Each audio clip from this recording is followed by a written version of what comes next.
विलंबित राति युवकों को गुड़ी माड़ बस्ता थाना चकुराई ग्राम में विलंबित राति घटी गुड़ीकांड। सूचना अनुसार श्रीरामपुर पंचायत निमा ग्रामर वंशीधर जेना पुओ सुधांशु शेखर जेना एवं तांकर माउसी पुओ भाई सहित मुकुलेसी ग्राम भौणी घर आसी राति प्राय 11टा समय निमा जाउथिले। हठात दुईटी बाइक रे 3 जन युवक सुधांशु गाड़ी को अटकाई गाड़ी मोबाइल फोन एवं मनी पर्स छड़ाई नेबाकू चेष्टा करथिले। हेले सुधांशु गाड़ी न छाड़िबारु दुर्बृत्त माने सुधांशु गोड़ को गुली करी फेरार हो जाइथिले। तेबे राति अधरे गुरुतर युवकों को उद्धार करी बस्ता मेडिकल को अणा जाइथिबा बेले अधिक गुरुतर थिबारु बालेश्वर मुख्य चिकित्सालय को स्थानांतर करा जाइछि।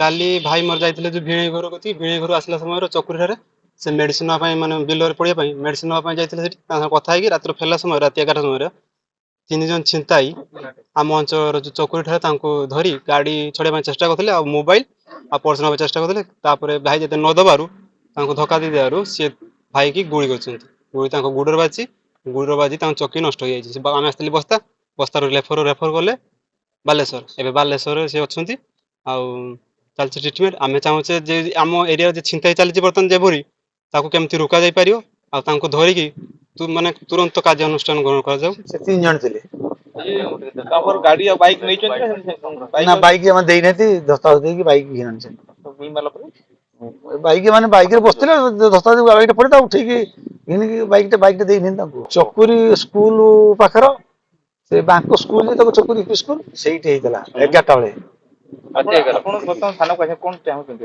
हम नियाई जाऊ। तेबे बस्ता पुलिस ए घटनार तदंत जारी रखिछि। बालेश्वर भरत कुमार दास का रिपोर्ट, सरकार न्यूज।